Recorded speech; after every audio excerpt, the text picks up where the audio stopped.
All right, welcome back to the Powers on Sports podcast. Glad you found us on all the various podcast platforms that you may be listening. Remember, you can reach me on Twitter at JPostSports if you want to reach out and comment on what you're hearing, what you like, what you don't like, what you want more of. We'd love to hear from you. But without further ado, our guest this week is the very accomplished radio host. He's a spotter. He works all over the country in all different walks. He's the co-host of Miller and Moulton syndicated radio show. He's also a host on Sirius XM. He's the voice of Florida Gulf Coast, and he even does a little work for CBS and Fox during the football season. So welcome back to the podcast, one David Moulton. Wow. I have to admit, you make me sound like I have a career. You're doing all right, man. Just, it'd make my mom very happy to hear that introduction. I have to admit, would make her think all that time and effort was worth it. You're doing all right, man. All right. So first question, how's your bracket looking? Oh, for goodness sakes. Really? We're going to start there. Okay. Listen, nobody wants to hear about anybody else's bracket. It's kind of like hearing about somebody else's fantasy team. I will say this. I had decided 3 weeks before the tournament, Kentucky was winning it all. So you can imagine how my bracket is. But we all have coaches and teams that we have sworn off. We are never going to go down this road again. Now, I have sworn off any team coached by Rick Barnes. So that continues to work for me. Yes. But I had sworn off any team coached by Fran McCaffrey. And I went back on my word this one time because I thought this was the Iowa team that plays a little bit of defense and they can score 75 against everybody. And this team, look at the bracket, they're going to go on a nice little run. Right. So that's it. That's all you need to know, okay, about me and my bracket. I had Kentucky winning it all, and I rode Iowa pretty hard. So basically, let's see, I was done Thursday, and the tournament started Thursday. Right. There you go. Okay. Well, I fell in the Iowa trap with you as well. I fell in love with that big run. That's it. Oh, God. That's it. You bet Jim Larinaga because the guy knows how to win in the tournament. 3 Sweet 16s at Miami, and of course we know what he did at George Mason. Some coaches know how to win in March, and some can't find March if we send them to a St. Patrick's Day parade. That's a great line. Golly. All right, let's start there. You're in that neck of the woods down in Fort Myers. Is there some excitement down there in South Florida about the Hurricanes? I think more surprise than excitement. But when you look at it, and I will say this, Jason, I had the winner of USC Miami going to the Elite Eight because I just thought it was a soft bracket. Right. Wisconsin didn't end the season that well. Auburn ended it horribly. They were the 2 and the 3, and I thought, whoever wins. Now, I thought USC was going to beat Miami, and I had them going to the Elite Eight. But I did think the little soft spot in the pod here, and now here's Miami facing an 11 seed to go to the Elite Eight. And this is how runs happen. You take care of your business, and the bracket opens up in front of you, and here you go. And you made a great point about Larinaga, great tournament coach. Obviously, we know back in his George Mason run back 10, 11 years ago, but he's always been a very competitive coach, gotten the most out of his guys. Well, and Jason, here's the other thing. First off, he's taken 3 Miami teams to the Sweet 16, and all 3 of them, his top scorers were transfers. So his most effective style of coaching is now college basketball in the 2020s. So I don't know how much longer he's going to coach. But with the kind of school Miami is, with the way he likes to run the program, the current style of coaching and putting a program together fits him very well. And think about it. We didn't have a 2020 tournament, Jason. So in the last 8, well, I guess it would be 9. In the last 9 NCAA tournaments, he's taken Miami to 3 Sweet 16s. That's great. Yeah. That's pretty good. All right, going back to Kentucky. A lot of people think that might be the biggest upset in the history of the tournament. Even bigger than UMBC over Virginia, because Virginia didn't have their best player when they beat them. Right. DeAndre Hunter was hurt, a lottery pick. It's up there. When you consider there's only been 10 15s to beat a 2, and then obviously UMBC. So by seeding, it's one of the 11 biggest. But when you look at who it is that the Yes. 15s and the 16s beat, clearly this is the bluest blood of them all. It's certainly top 5. It's probably top 3. And Jason, what's so remarkable and why we love sports is forget the obvious. If you just looked at St. Peter's offensively, they were in the bottom 25% of the nation offensively. Yeah. And yet they didn't win a 54-53 game against Kentucky. They shot over 50% from the field and over 50% from beyond the arc. And they were one of the bottom 15 percentile of offensive efficiency teams in the country. Right. And then you put those numbers along with 86% from the free throw line. Talk about a team that statistically just, this was their Villanova versus Georgetown game when they beat Kentucky. It really was. Are you surprised that Calipari's not feeling a little more heat? No. You look at the stats. Calipari hasn't been to a Final Four in 7 years. I know. He gets all the accolades for recruiting, but X's and O's on the court. Well, there's no doubt. There's no doubt. Now, if you look at his average wins per year, it's like close to 30. But there's no doubt his success, Jason, has happened in the first half of his tenure at Kentucky when he went to the 4 Final Fours in 5 years, and that all happened in his first 6 years on the job, and he hasn't gone back since. But Jason, you do have to ask yourself this question. If not John Cal, who? This is the biggest job in the sport. This is head coach of Notre Dame football. Okay. It's more than a job. It just is. I mean, Big Blue Nation is a real thing. Oh yeah. And so who can handle being the CEO of Kentucky basketball and then, oh, by the way, being the recruiter and the coach along with it? It is not a job for someone who you are not convinced is a Hall of Famer. I agree with that. I'm a little surprised that he's not gotten a little more heat for. Again, this isn't the first time he's lost in the first or second round to major league inferior talent in teams over the last 4 or 5 years. Can't disagree with a word that you said, but if you're Kentucky, for as unhappy as you are, you do have to ask yourself, okay, if we're ever going to move on from him, who the heck is it going to be? I mean, this would be the equivalent of over the next 6 years, Nick Saban doesn't win anything at Alabama. True.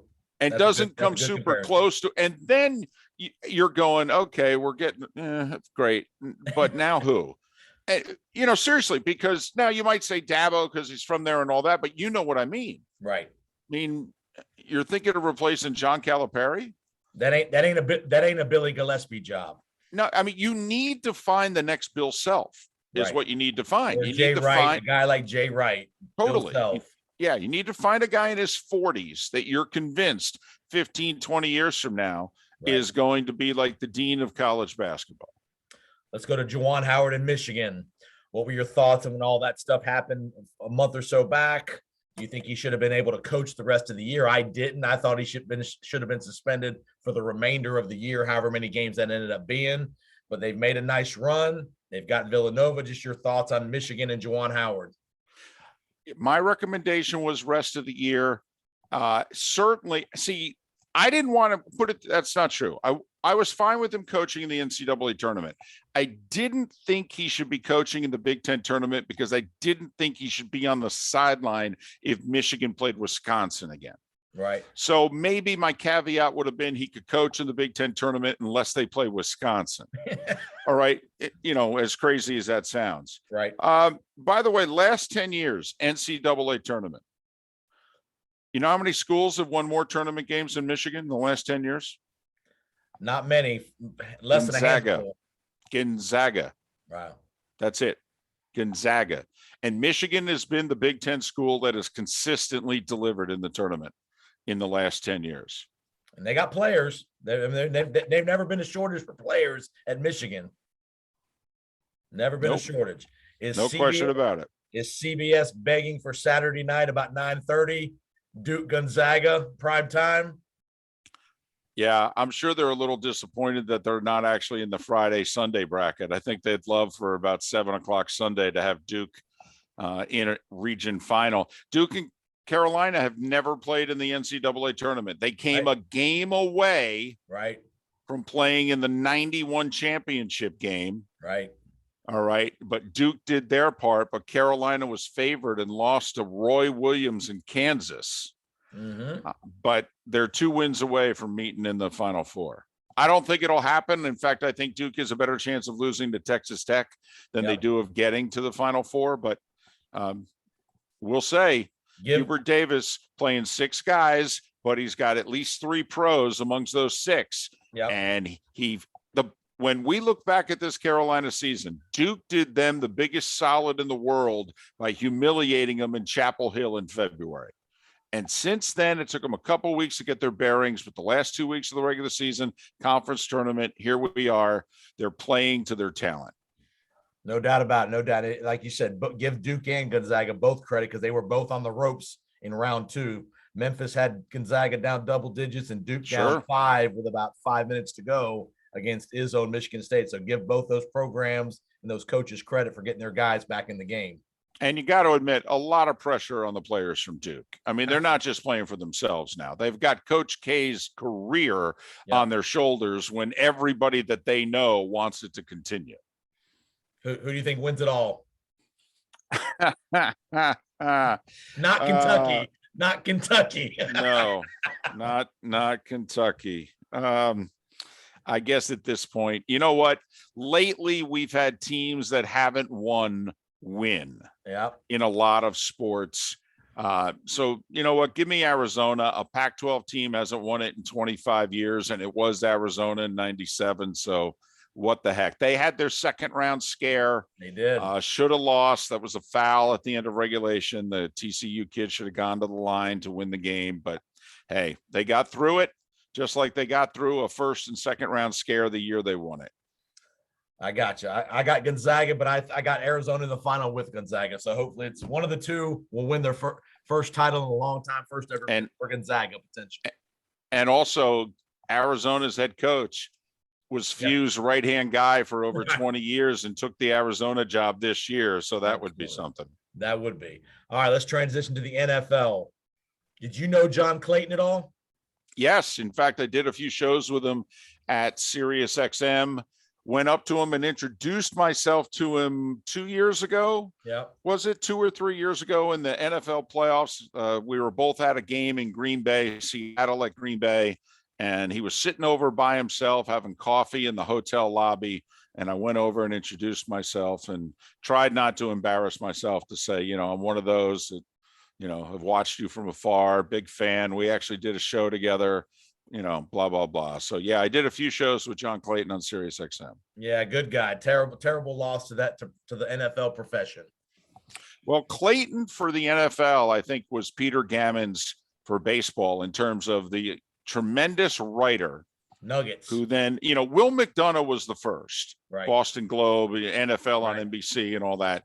But then Gammons and Clayton, you know, Kirchin a close second in baseball, but, you know, they were the guys who had the faces for radio, who were longtime, you know, writers who brought their contacts, their credibility, their knowledge to television and made like them covering the beat a good, solid 2-3 minute segment on television. And we all went, yeah, all right. I like instead of having to read it in the Seattle Post Intelligencer or whatever it was, or the Boston Globe, you know, we got to see it on ESPN and it was like, wow, this guy knows everybody. And, you know, he was a Hall of Fame voter. He was one of the 49 in the room and all that. And so, you know, he paved the way for a lot of people. And the one thing that, you know, I found to be true the handful of times I worked with him, but he never big timed anybody. In fact, he was very helpful to just about everybody's path that he crossed who needed help. And believe me when I tell you, that is damn near the exception, not the rule in this business. No, a super guy and one of the greatest ESPN promo commercials ever made right there, sitting in the bed there. Well, I'll tell you what, we all have our favorites, but it was either John Clayton Slayer, you know, or it was Charlie Steiner Yes. with the bandana and the lamp. Follow me to freedom. Yes. To me, they're both gold or silver photo finish. I agree with you. It's fantastic. All right, NFL carousel. We have every day it seems like a new guy's going to a new place. Well, not just a new guy, Jason. It's quarterbacks that are going to a new place. These aren't corners. We're not trading wide receivers. To my count, there's at least 9 teams with new quarterback situations, from Denver to Cleveland to Carolina to Atlanta, Seattle, San Francisco, Indy, Washington, Pittsburgh. I mean, from Russell Wilson a couple of weeks ago, we thought that was the big one. Then Deshaun Watson, blockbuster that we all thought he was going to Atlanta, and he comes out of nowhere. He's going to Cleveland. Wentz, again, yesterday, Matt Ryan. Just your thoughts on the whole carousel. Which move do you think is really the move that's going to pay big dividends? Well, Brady coming back to Tampa, believe it. No. And I'm not making light here because, I mean, as you know, from where you're based and, the Bucks, how long would it be till they go back to being the Bucks? I mean, come on now. If you're a Tampa Bay Buccaneer, about 10 minutes. I mean, do we really think that playoff Lenny and everybody else is re-signing if Tom and Giselle are still traveling the world? Nope. I don't think so. So, I really think, because also, as we've seen, the NFC, which was the weaker of the two conferences, is now being further and further depleted. I mean, think about this. Matt Ryan was no worse than the 6th best quarterback in the NFC before yesterday. If you think about it, in whatever order you want to put them in: Rodgers, Brady, Stafford, Dak. Right. And then you're debating number 5 between Kirk Cousins and Matt Ryan. Right. So, think maybe about Kyler that. Murray. Maybe Kyler Murray. Maybe. Ooh, boy. Maybe. Maybe from fantasy purposes, maybe. I don't know about reality purposes, but okay. True. So, I mean, think about that also. I mean, the one conference which is already tipping the boat like this just took, say, the 5th best quarterback and said, we're going to add it. And yet most people think that here's the Colts, who have won 20 games over the last 2 years. They had the 5th best conference quarterback from the NFC. And most people are like, I guess that'll help a little bit. I mean, that's how loaded the AFC is. He might be 8th or 9th in the AFC now. Clearly. Well, here, if the Colts got shifted to the AFC West and it became a 5-team division, is 37-year-old Matt Ryan better than any starting quarterback in the AFC West? No. Okay. So there you go. So there's 4. Deshaun Watson's 5. Well, Deshaun Watson's 5, Joe Burrow's 6, the guy in Buffalo 7. Yep. So now we're talking he's no better than 8. Yeah. I mean, on his best day, he's 8. That's right. And what's crazy is the number 1 seed in that AFC, Tennessee, they might not even make the playoffs, potentially. Well, it'll be a terrific fight between Tennessee and Indianapolis. I will say this: the Colts have not won that division since 2014. So they've been a bit of a pretender in the AFC South. Meanwhile, the Titans have had 6 straight winning seasons. I think there's only one other team in the league that's had 6 straight winning seasons, and I believe it's Kansas City. Right. So underestimate the Titans at your own peril. I agree with that. They do a hell of a job. Vrabel's a hell of a coach. Keep this in mind, though. AFC South plays AFC West this year as its crossover division. Now they do play NFC East. So, the NFL tries to kiss and make up, but I mean, how Tennessee and Indianapolis do in their 4 games in the AFC West could determine who wins that division. All right, let's go to Green Bay, place you're very familiar with, been there a bunch. If I could just stop and throw this out there. With everything that has happened, don't you think if you had to bet money right now, I mean, the Chiefs have hosted 4 straight AFC championship games. Wouldn't you have to bet that right now the AFC championship game will be in Buffalo? Yeah, because they're making some very nice little subtle moves as well. Well, and they were already heads and shoulders above everyone else in their division. They've clearly gotten better. Yep. And because of the division they're in versus the other, I mean, the North and the West are going to crush each other. Right. Yes. So right now, and when you looked at the Bills on paper last year, you wondered how the hell did they lose 6 games? I mean, honestly. So you would think this is the time when the Bills, Jason, you and I are old enough to remember kind of the 90s, and particularly in the NFC, you had to pay your dues. Right. First you had to do this. And Buffalo kind of reminds me of Green Bay. Green Bay got Favre, and Buffalo got Josh Allen. Well, Green Bay was able to make the playoffs in 92, 93. They'd win a game, lose to the Cowboys. Lose to okay. San Fran. And then in 94, they won, a game where they lost to the Niners. 95, they beat the Niners, lose to the Cowboys. Right. And then by 96, 5th time knocking on the door, it was like, this is our turn. Right. And if you think about it, will be year 5 of a 5-year run for Buffalo, which started with sneaking into the playoffs in 2017.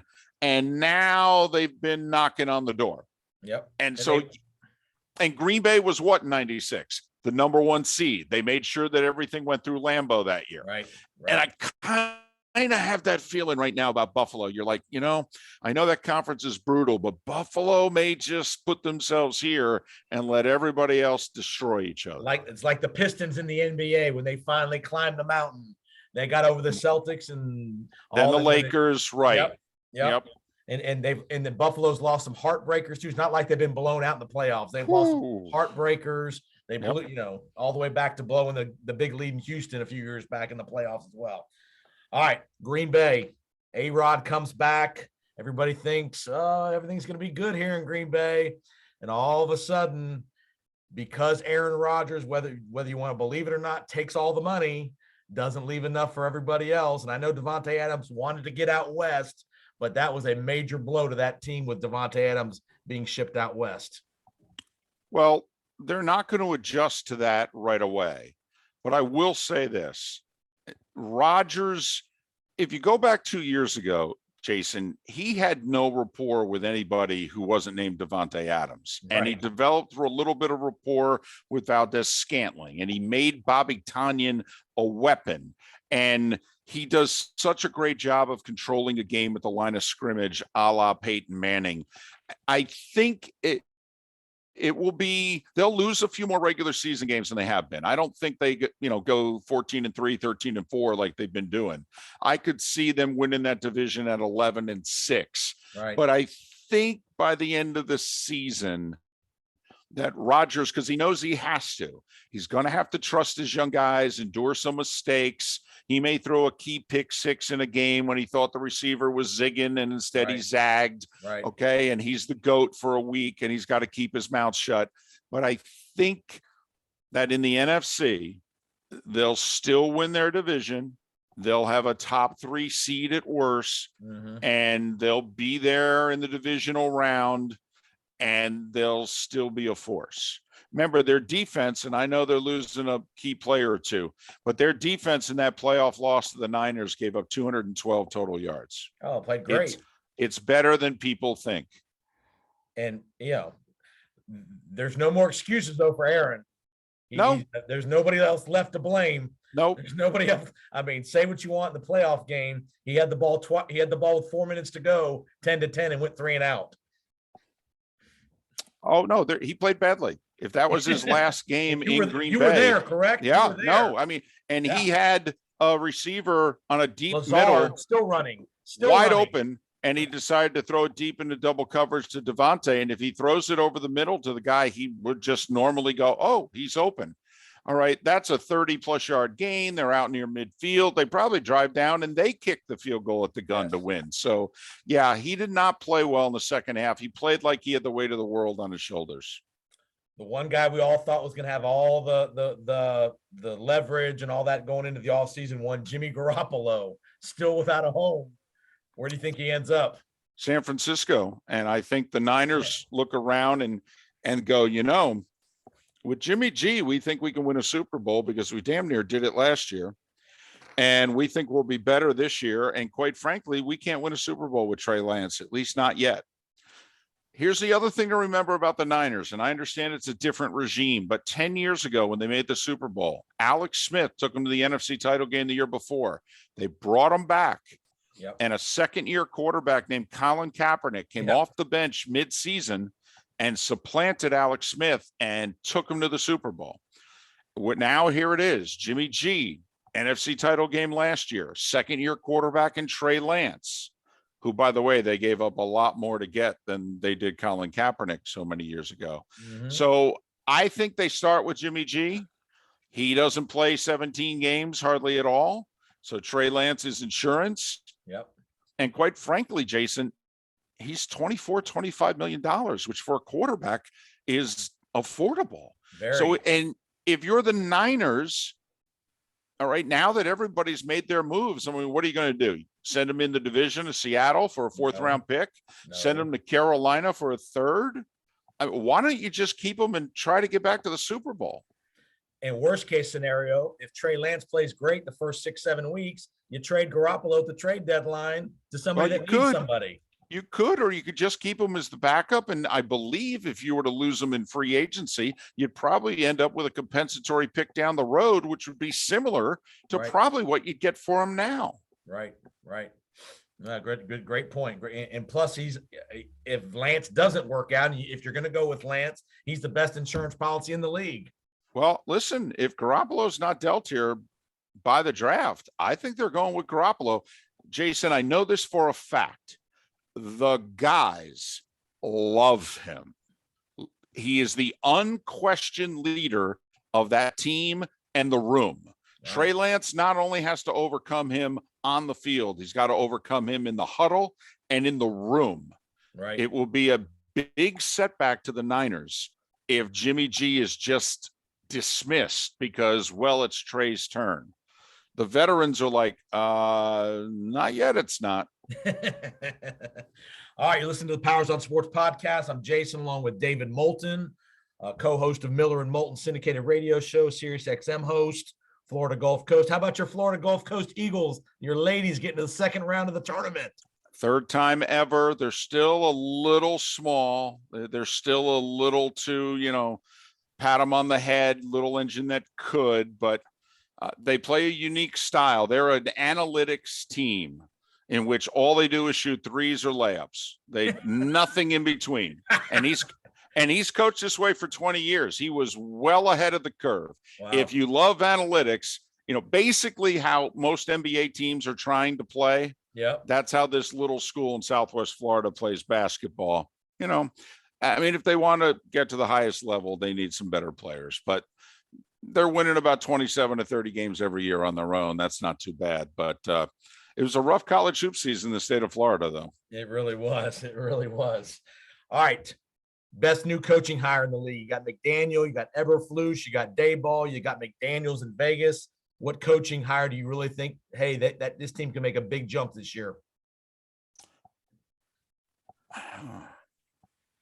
I don't know about this year. I do like what the Giants put together because the coach and the GM came from the same place. And a winning place. And I do think that we have a lot of situations that when we look back, like John Lynch and Kyle Shanahan came in together 6 years ago. They're joined at the hip. Look at what's been done in Buffalo. While they didn't come in together, McDermott was there for a year, but McDermott basically handpicked the general manager. Why? Because he was with him in Carolina. He knew him. He knew they could work together. So I do like that situation for the Giants. I just don't think it's going to be an immediate turnaround. Believe it or not, I think the McDaniel hire has a chance. If one of these guys is going to hit big year one, I actually think it's Miami. I really do. First off, the quarterback play has to be better. And I don't expect them to start 1-7. So I think, and if the North and the West are beating the you-know-what out of each other, there's a chance, just like this past year when New England snuck in as a second-place team as a wild card. Yep. The Dolphins, don't underestimate back-to-back winning seasons. They haven't done that in almost 20 years. Mm-hmm. So the fact they've won 10 and 9 games the last 2 years, I think if I had to bet on the Dolphins either going +1 or +2 or -1 or -2, I think I'd push plus. Yep. because they kept the whole defensive staff, right? They kept the DC. Yeah, which is interesting because there was a little grumbling at the end of the year whether he was the right guy or not. But so far, the coach on the best honeymoon of the new hires is McDaniel. Everybody loves him. The free agents love him. The talk around the league. So, all right, let's see. Let's play some games and see if it counts for real. In terms of improvement, wins one year to the next, don't you think it has to be Jacksonville?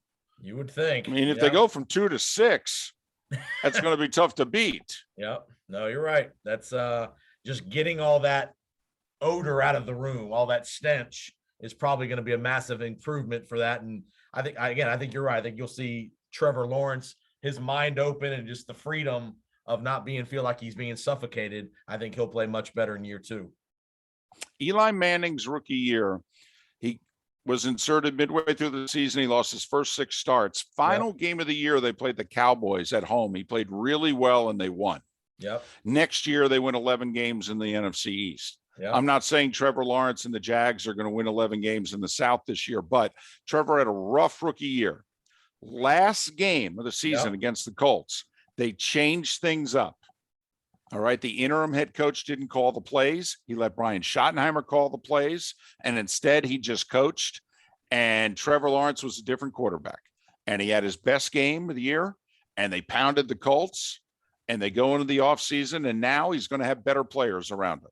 Yep. So I would expect a really solid year 2 from Trevor. And after a really shaky year 1. Peterson's a professional coach. He knows how to run an organization and coach the quarterbacks as well. All right, a couple more things to get you out of here. What are your thoughts on the combine in general? Just the general combine itself. You think it's beneficial? Is it more just a, meat market, or what are your thoughts on the combine? Well, it's become just a made-for-TV event, and everybody that I've talked to said that really the only thing beneficial from the combine are the medicals. And I wonder then, the combine's not going to go away because the NFL Network needs programming. Right. But I feel badly for these teams because the combine used to have real value and now it doesn't. These pro days have no value to these teams. No, they do. If these teams can't throw them in the deep end themselves and work them out themselves, these guys everything's scripted. It's everyone they know. It's ideal conditions. It's shorts and a t-shirt. You're going to make your judgment about a franchise quarterback off this 90-minute workout. Right. I think the NFL is getting dangerously close to, once the Senior Bowl is done, Jason, I really don't know if there's anything of value over the next 3 months between the Senior Bowl and the draft. No, you're right. And as we're taping this, Kenny Pickett's having his pro day. Malik Willis is and that's the big position, obviously, is the quarterbacks because this is a down year allegedly for the quarterback position. So somebody's going to reach and jump up and get one of these guys that maybe shouldn't be drafted where they're getting drafted.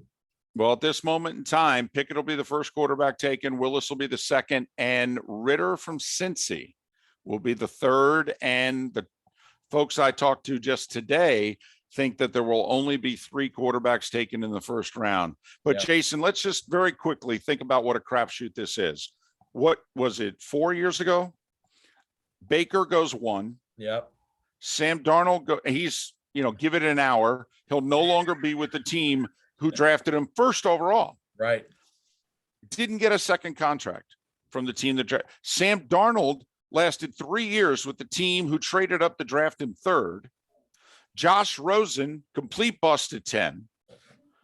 Josh Allen at 7's a star. And Ozzie Newsome traded back into the first round to take Lamar at 32. Right. So 5 first-round quarterbacks. They were trying to compare it to the class of 83 and the class of 04. Remember when that draft was taken, they were trying to compare it to Elway Marino and to Eli, Phillip, and Ben. Right. 3 out of the 5 look to be, and it's very interesting, by the way, Lamar's contract situation. Doesn't have an agent, negotiating himself. They didn't just Lamar, be careful. Well, but also be careful, Baltimore, because they didn't just turn the offense over to him. They changed their offense for him. I mean, if it's not Lamar, look what happened. He got hurt. They went for the 1 seed to missing the playoffs. Yeah. All right, last thing, I'll get you out of here. The huge news out of Bristol last week. People you know very well backed up the Brinks truck. Yes, they did. My boys got paid. Your boys got paid. Yeah. Mr. Al Michaels getting paid by him, and Herbstreit getting paid by Amazon. Just what are your thoughts of the general thoughts of the amounts of dollars that are being paid to these broadcast teams by these networks? Well, here's what you really need to know, because most everyone listening doesn't think that these guys are deserving of the money, but the NFL does, because these networks would not be spending this kind of money were it not for the NFL going, man, I don't know about that Monday Night Football broadcast. All right. You guys, I mean, I know you're paying us $2.7 billion, but you keep asking for more games from us. And I don't know, that boot's not doing it for us. You sure you can't do better than that? Yeah. And so ABC finally said, no, okay, fine. You want better? We'll get you better.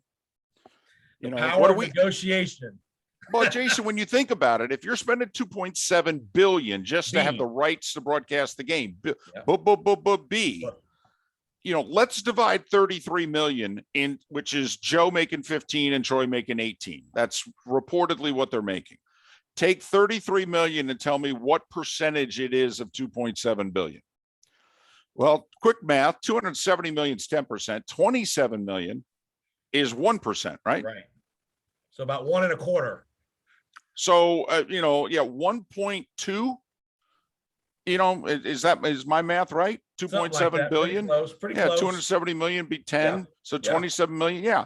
So when they sit down and they do their budget and you figure in costs of travel and the games and this, that, and the other thing, Troy and Joe are costing them 1% of their budget. 1% of their annual budget. My question is, what's the spotter getting? Did he get a big raise? Just a little less. A little less.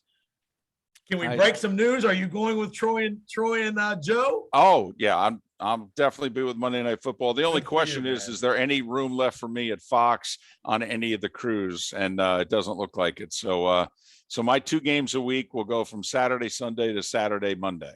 Good for you, man. Now you get to watch. Now you can actually watch games on Sunday. I can. It'll be awesome. Now, do you typically, and I don't think I've ever asked this, are you typically involved in the production meetings at all? Well, I hadn't been because I couldn't get there in time. Okay. Like the production meetings would be Saturday night. Right. I'd be doing the SEC on CBS. But my thought is that I probably will be in the production meetings, as they usually happen around dinner time on Sunday. There you go. Now you'll be able to really drop some nuggets. Well, accumulate some more data. Jason, forget the nuggets. Okay. It's Disney will be buying dinner. That's the key. And you won't be staying at the Holiday Inn. Right. Who cares about, you know, oh, wow, that's a really good stat. I mean, you know, let's face facts. You know, the big folks are going to eat well, and the peons that tag along with them will then eat well with them. Well, on that note, we will get you out of here. Congratulations on the new hire. Everything's still good with CBS? What, 2 more years? 2 more years? Yep. SEC on CBS. Yep. Good for you, year 17 coming up. Basically, when we're done, it's as if we graduated high school. There you go, man. We will have done 18 years, Gary and I. So that's awesome. Well, congratulations. Keep up the great work, David. Tell everybody where to find you online and promote your radio show. MillerandMoulton.com. The show is in the Tampa St. Pete market. It is in the Port Charlotte Venice market. It is also in the Lake City market on the radio, but you can download the show, MillerandMoulton.com. Podcasts are posted. It's a morning show, 6 to 10 a.m. Podcast posted usually between 11 and noon. And I'm sure you will see Dave throughout between now and August, Sirius XM hosting stuff on NFL, the NFL channel and other places, I'm sure. And congratulations to your Eagles for making a 2nd round appearance in the tournament. There you go. There you go. Keep up the great work, my man, and we will talk soon, okay? All right, Jason, as always, thanks. And to your audience, thanks so much. Thank you so much, David. And we will be right back with more on the Powers on Sports podcast.